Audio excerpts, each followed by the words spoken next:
I am your host, Copy Tanae. Today I'm having coffee with one of my very dear friends. I've known her for over 20 years. She's a beauty expert and the owner of Lotus Aesthetics in Philadelphia. She is originally from Cambodia. She's traveled to America and opened up her own space, and all while doing all of that, she is transcending gender, and she's going to tell us about her story today.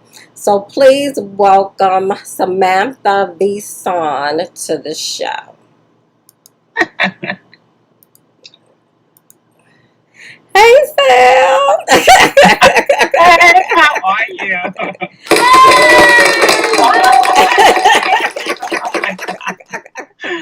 Oh, the audience, the sound effect, yes. I know. Aren't they wonderful? So, Mm-hmm. girl, we've known each other for a long time. I think Like, when I met you, I think I was like maybe like 19 or so.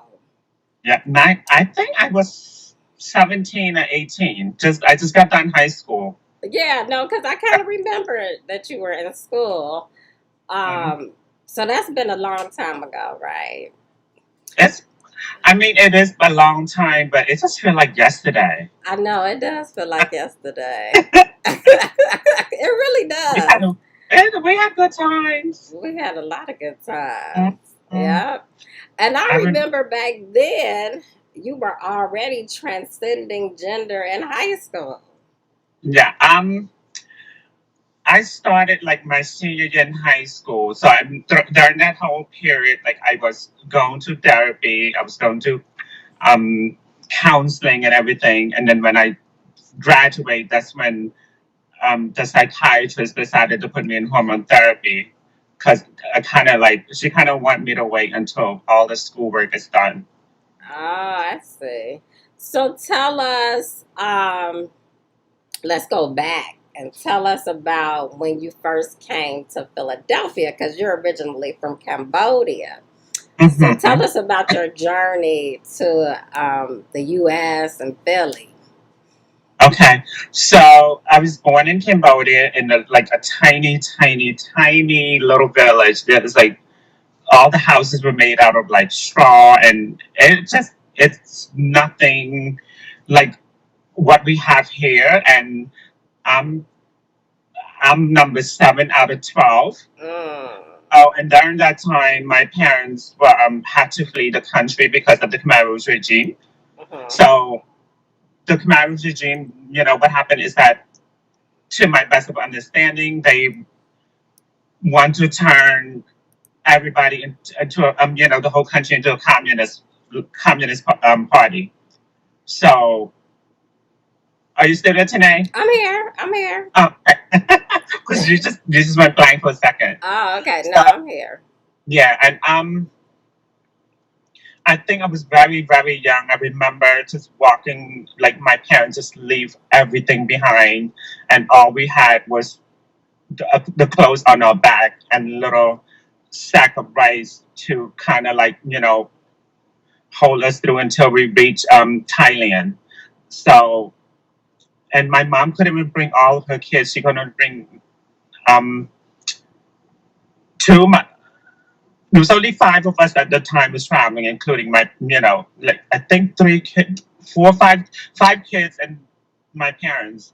So they walked through the forest, through the jungle with like bombs exploding, and we see people with just dying, and I think it was horrible. So I think it took us about maybe 2 to 3 days trekking nonstop through the jungle, and we finally reached a camp which is called Kawit Dang, which is in Thailand. And in during that time, we get paperwork done, get everybody's identity straightened out, and some people go to New Zealand, some people go to United States, some people go to Australia, and some go to France. But we end up coming to Philadelphia because my uncle was here first. So after, I think we stayed like 2 to 3 years in Thailand, and then we came to the Philippines, and in the Philippines we stayed there probably like 9 months. Mm. And after, and then the Philippines we came to Philadelphia. Mm. So when I came to Philadelphia, I think I was about 7. Okay. It is, I mean, it was like, it was so, I was like sensory overload and exciting, and and just we came and just straight up in the ghetto. We grew up in the hood. Like, from the jungle to the hood, Jungle to girl. the hood, from one jungle to another jungle. I hear you, girl. Yeah. I hear you. So, tell us about, because I know a lot of people don't understand, somebody as special as you that decides that they are going to transcend gender. So Right. just tell us about what was that like in the beginning? How did you feel in the beginning when you first started having these feelings about transcending? hmm So I mean, ever since I was little, ever since I can understand or acknowledge my emotion. Like I just knew, I just feel so different. Like I didn't really. I guess for me anyway, when I was younger, you don't really look at gender as like male or female. I don't think any little kids. I mean, I'm speaking just for myself. Like I didn't think there was.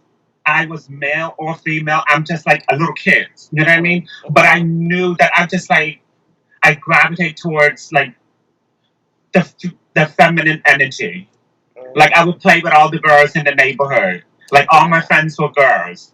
So and I just didn't know how to do any of those like quote unquote masculine or boy things. Mhm. So I'm always playing Barbies and let me have my mom cook, and I just look at things differently, and I knew I was kind of different. Mhm. And I think one good thing about Cambodian society is that they allow me to be who I am without any judgment Mhm.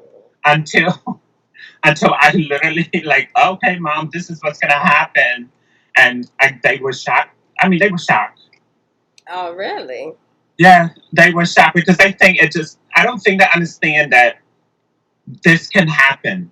Like, Mm. no, I don't think my parents' generation can ever have the understanding that wow, you can be born, assigned a certain at, at birth, male or female, and then you can change. Mhm. Because I think that's fascinating to them also. And I'm just lucky enough that like I was born in this time space reality that I am able to do it. So Right. and like I went to visit Cambodia 6 years ago, and I can't imagine myself growing up in Cambodia because Mm. I would never have I wouldn't have I wouldn't have the money. I wouldn't have the type of doctors and medicine that I can get here to assist my transition. Right. Um, Right. but it wasn't easy. I Mm. know my mom struggled a little bit, and I remember clearly to this day. Like I said, I just graduated high school. Mhm. That's when I started wearing more of like feminine clothes, dresses, and my hair just grow long, and full fledged fake titty stuff in my bra, whatever. sometimes, sometimes my boobs were cushions. Sometimes the toilet paper, whatever. We, we gonna make it work until we can get something. Right. Right. Right.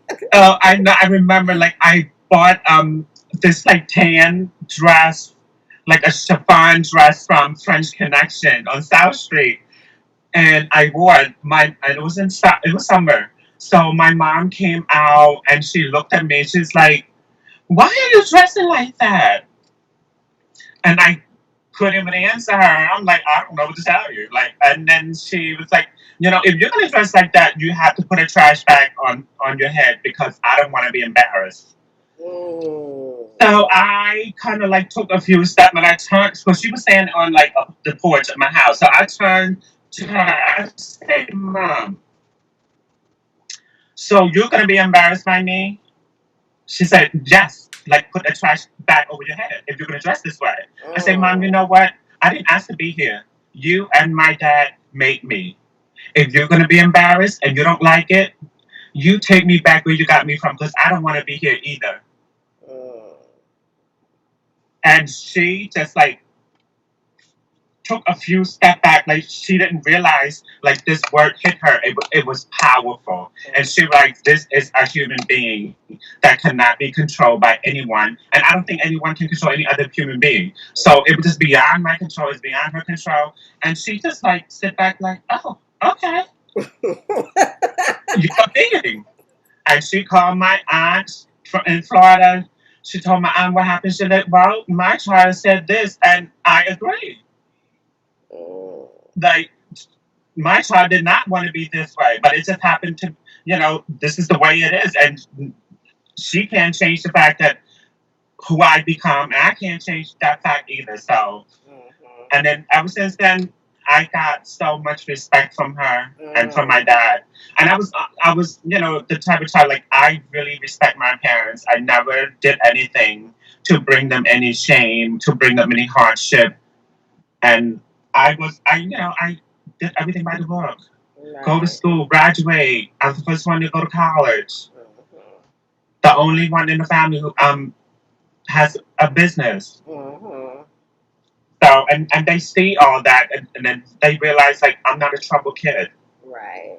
Right. So Well, I think that certain people come here to be teachers to the rest of the world.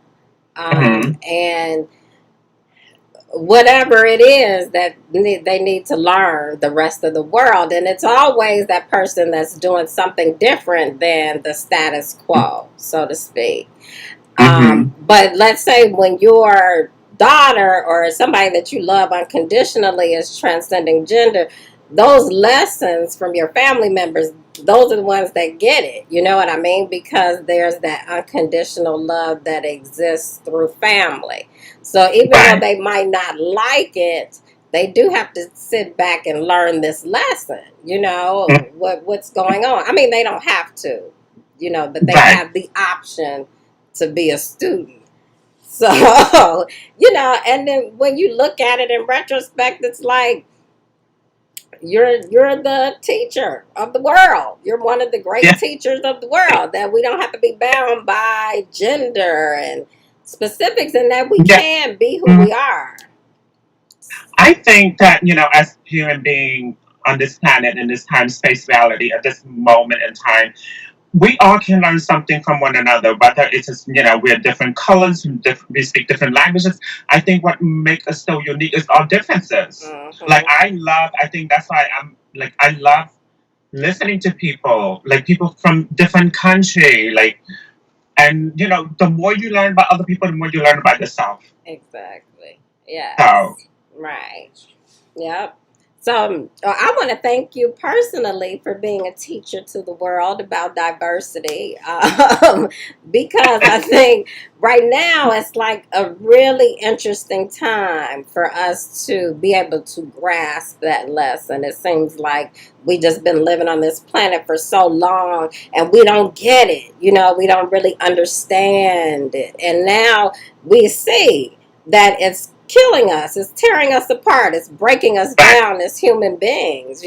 back, So it's just, those particular people that don't go with the status quo that, are representative of the lessons that need to be learned in life. So I'm hoping, wishing, and praying that we get something out of this time. I think, like I said, with every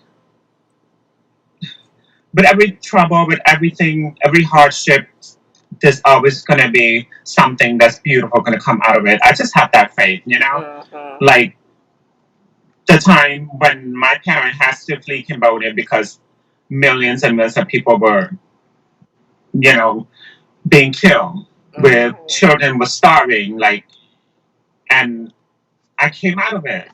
Yeah. And it's like I have faith in this planet. I have faith in humanity. Like we're gonna get through it, and it's gonna be fine. Yes.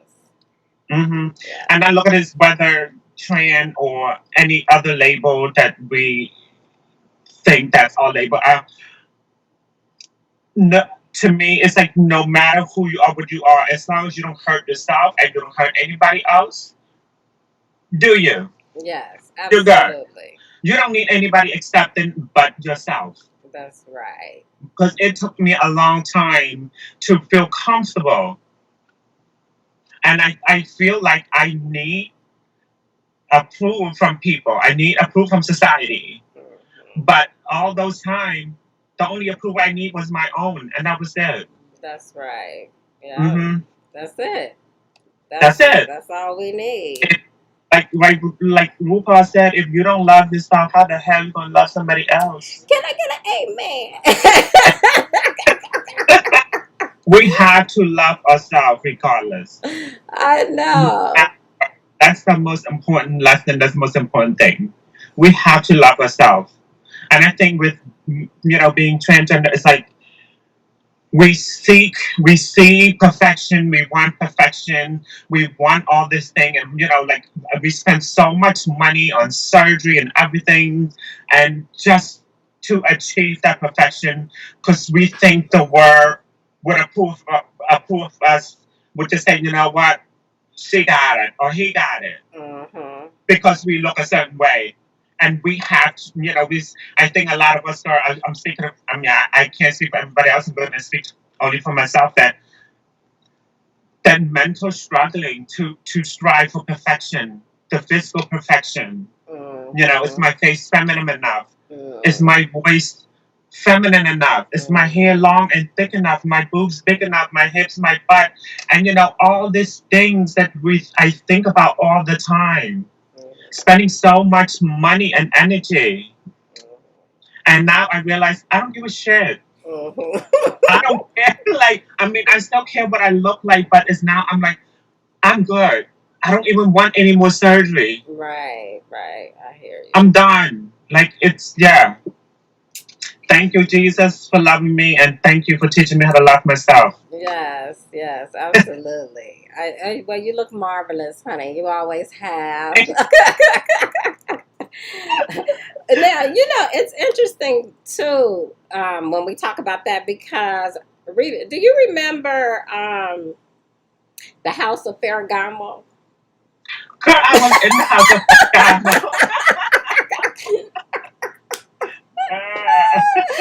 Girl, look, I'm going back to those the ball days, The right? yes, the bar And routine. yes.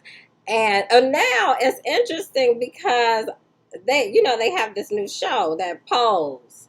Yes, pose. And I've never seen the balls on mainstream until what, 2020 or 2020 or 2019 or something like that or Yeah, whatever. 19. Yeah. Yeah, 29. And we were doing that like many, many years ago. It's just kind of Yeah. interesting that it's, coming to the It, forefront now. right. But I do think that that ball culture, because it's so highly judged, Mm-hmm. influences a lot of that, like realness and how real Right. is it, and that Right. And perfection, I mean, at the end of the day, it's a competition and thing. It's it can put a lot of stress on the contestant. Like you walking that ball, and I remember walking. I had no freaking clue what the hell I was doing. Like I didn't know any moves. They just pushed me on the catwalk. I'm like, I got chopped. I'm like, what? I don't even know what chop means. It was horrible. But from that, I gained a few good friends. And Yeah. like I said, it's like this whole thing. It's a journey.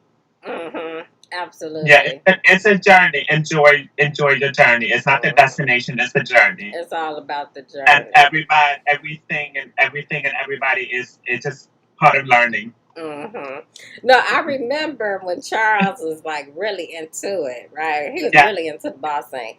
And Um, we went to a ball together, and I had on this like silver dress, and it was like glittery, and I had this white boa that went across the shoulders, and these platform shoes, and my hair looked like almost like it looked now, except it was just like straight platinum, and this bob that Charles did, and he was like, I had no intention. I was just going to the ball. He's like, you got to do it.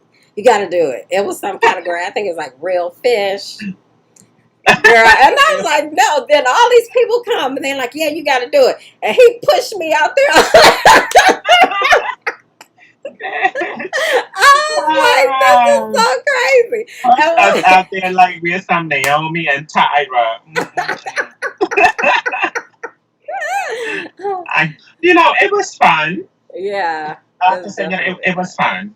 Yeah, You definitely know, but it wasn't for me. You know what I mean? Like I came, I saw, and like I left. that. It's not for me. I'm not a legendary. We are not legendary today. No, we are not legendary children, honey. We're just a spectator. But Charles was an aspiring legendary child, Yes. honey. How? The face of Ferragamo. Yes, the Mr. Farragon. The No, cheekbone, the lips. Oh my God. yes. Oh, that was some fun times. Yes, it was fun. hmm We was Fun. like young, beautiful, and free, doing our thing. Young, fearless, Yes. size zero. Mm. hmm I'm size zero today. Girl, please. I was just weighing Now it's myself this I'm double morning. D's nuts. Yes, Oh that my was something God. else. So now you're a business woman, business Mhm. owner.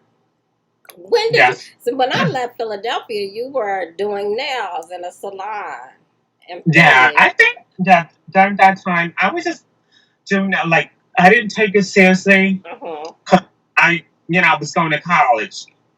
So during that time, like I said, I didn't have enough confidence. I was still searching. Uh-huh. Like I did too many things. I didn't have anybody to look after me to say, girl, this is what you're gonna do. Right. This needs to be done. I didn't have any structure. Like I had too much freedom. Uh-huh. Like I signed my report card when I was in second grade. Oh. Like I have to make every decision on my own. And being 16, 17, like you have to make this like life decision. And if you don't, your parent doesn't know, and you don't have anybody else behind you, like as for me, I didn't. Like so, I got a little lost. Uh-huh. So I just go back and forth, and I'm trying to do too many things. Go to school full time, working full time, have a boyfriend, and socializing full time. That's not gonna work, Uh-huh. and it didn't work. So Uh-huh. yeah, during that time, I was just working at the shop, and nothing came out of it until one day, I said, you know what, fuck it. I'm Uh-huh. gonna give this 110%, and if I decided to do something else, let me get this together first. Let me take this first step, and then take the second step. So I saved enough money to open my own salon, and I'm just very blessed. And like I said, right now in this time and space, like I'm I'm pretty content. Uh-huh. How long have you had the salon? Uh, the one in Philadelphia, this is going on 5 years. Oh, okay. Oh, nice. Hmm. So what are you doing at Lotus Aesthetics? What services are you offering? So we offer all type of nail enhancement, builder gel, acrylic, all different like luxury pedicures, waxing, and I have a stylist who cuts hair. Mhm. And also the reason why I decided to open Lotus in that location, to give help to kids who come from broken homes, kids who are like me, trans, gay, didn't, you know, don't have anybody to depend on. Like I take them and I train them, give them the skills so they can go to college and can have some money to buy lunch and support themselves while doing trying to do bigger things. And just just offering a safe space Yes, yes. for them to be in. Right. So passing the torch to the next Mhm. generation. Yes. That's beautiful. Yes. Because And I just believe that what we learn we have to give to others because we can't hold on to it all by ourselves. yeah. We have to pass our knowledge on. So I'm just doing the best that I can. Mhm. Well, you're doing a very good job, my love. You are. I'm very proud of you. What Uh, side of town is Lotus? you remember South Street? Yeah, I do remember That's South Street. 13th South. Oh, okay. Because we used to Yeah. walk up down South Street all the Yeah. time. South Street. I mean, then, where I'm at right now, back then it was just so ghetto and hood. Like, you don't want to walk on that part of town past Mhm. sidewalk, but now it's like $1 million homes. Girl, the neighborhood is so bougie now. Oh, I can imagine. Because, Mhm. a lot of that happened, that gentrification, just Yeah. moving. Because I Uh, remember that certain part of South Street you get to, and it'd be like, oh, okay, that's it. It's over. That's the end. Well, we have a question from a viewer, and they're asking, where do the young people come from? from the neighborhood, this people who's, yeah, in Philadelphia area from the neighborhood. Mhm. But you're pretty, you're like a staple in the community, so people know who you are already. Yeah, yeah, they know who I am. I Hmm. heard of me. Hmm. Yes. So, are you doing anything actively with the young people in the LGBTQ community besides Uh, your business? right now, not really, but like Mhm. I had this idea that I don't know, I want to do something. Mhm. But right now, I guess I can, by not donating, but it's just like giving my time and give them a place to come in and train them for free and, employ them. Mhm. And I think that's the best I can do at the moment. But I don't know what's going to happen in the future. Right. But I would like to do something else. That's cool.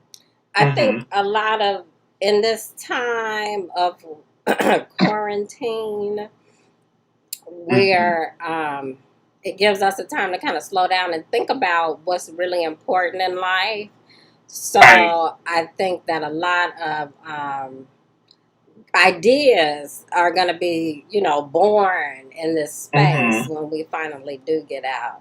I mean, even like for me doing this show, where I've always had a path in life where I've been able had the opportunity to meet interesting people, um, Mm-hmm.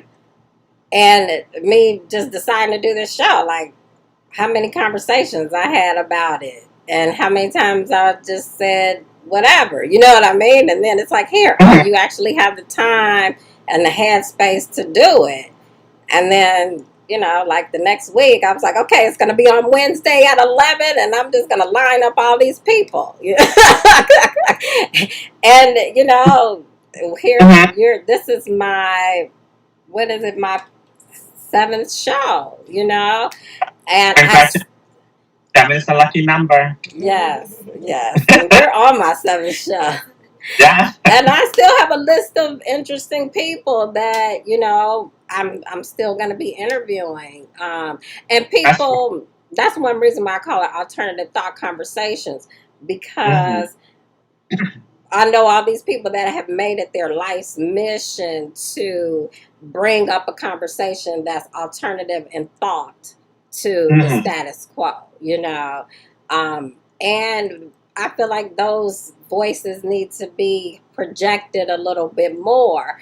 And especially now, I think we're just a little bit more comfortable with projecting. You know what I mean? Because when you think Mm-hmm. about when we first met 20 years ago, all of the things that's happening in the LGB community wasn't happening 20 years ago. You know, people weren't getting married, and then they've grown this whole acronym to like 19 letters or something like that. So Um, so they're I, defining themselves, for the yeah. world, the younger people. And they're just doing it like with a fine tooth comb, just, letting people know where I remember when it was only 3 letters. And then I remember when we graduated to 5. Now it's like 19. Then it's like 2 other ones. They doing the thing. So, Mm-hmm. people But are. I don't know how many letters there is, but whatever letters that identify you, I embrace it, and it's okay. Uh-huh. And that's just saying, like, going back to what you were saying, like, just being in this time and how far our society have grown and become. I think it's such a beautiful thing to see. Uh-huh. And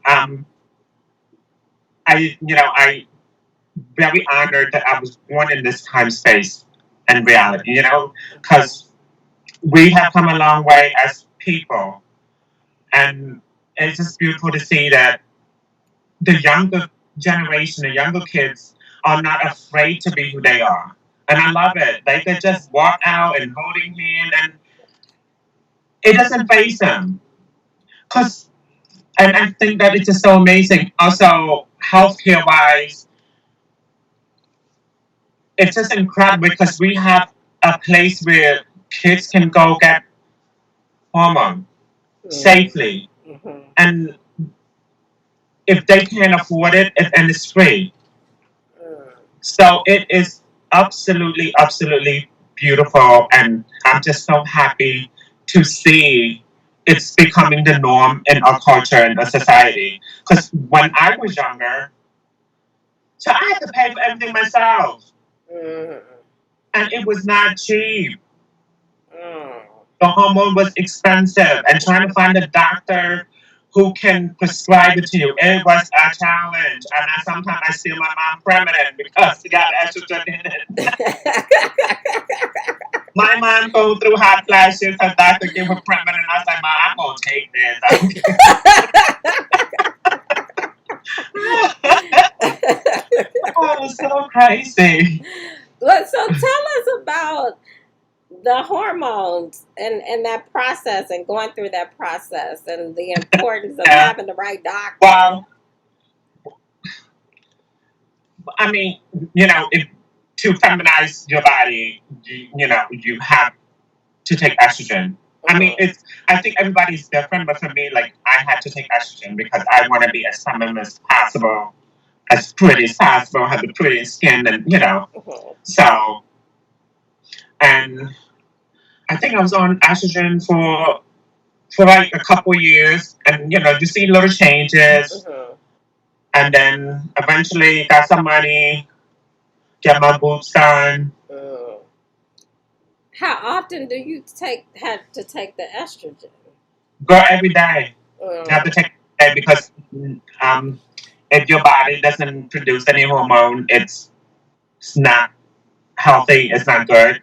Like okay, you need that hormone to strengthen your bones and everything else. I see. So, hmm? So you have to take it every day. So you still take it every day? Yeah, I have to take it every day. Has that technology changed a lot since when you first started taking hormones to now? Technology, As far as the drugs improving or being different or um, being better? it is getting better though. It is, and it's just like I said, it's accessible. It's Hmm. easy to get to, and you have a doctor to monitor you. And Okay. it's not just like before, you get it however you can. Some people just get it from the black market, and it's just dangerous. Mm-hmm. What are You know, some of the side effects? when I first started, the first side effect, like it, I don't know, for me, like I get so nauseous. Like, oh my God, today I was nauseous, I was throwing up, and I don't know. It's just, I guess the body wasn't getting used to it, and I start to lactate and everything. I don't know, maybe my body, yeah, Oh, wow, that's interesting. yeah, it was horrible, but now I'm used to it. Yeah. So Hmm. then eventually the body just kind of starts. Yeah, Yeah. yeah, Oh, that's interesting. See, I never knew all of the details. yeah. I was like, oh my God, am I right that I'm having all the. It gives you all the pregnancy Right. symptom. It really is. It gives you that pregnancy symptom, and it was just so crazy. I'm like, no, what is going on? Constant. Sometimes I would throw up and just, oh. Yeah, I know all Hmm. about that because that's a Yeah. trip. Mhm. But everything is good now. We're good. God is good. Yes, yes, and you look amazing. And I want to thank you so much for coming on the show. Anytime, anytime, just let me know. Okay. Well, today I want to thank you so much for coming and enlightening us on everything that you've shone light on today. Hmm. And in the future, I'm going to have you back on the show to talk some more about all these other things that are happening in the world that you can shine some light on. Um, Yes. and then you stay with me now so I can do I'm going to introduce my next guest so you can keep me company while I do that. So, um, thank you, everybody, for tuning in. Please go ahead and subscribe to the channel. We need all the subscriptions we can get to move the show to the next level. Next week, we're going to have Pamela Howard.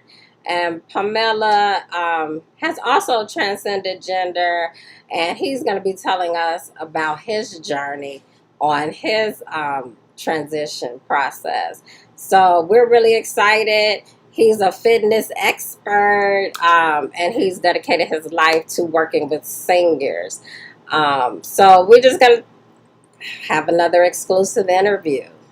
And I will see you guys next Wednesday, same time, same place. Okay. Thank you, Aloha. Tanae. Don't forget to subscribe. Click, click, click.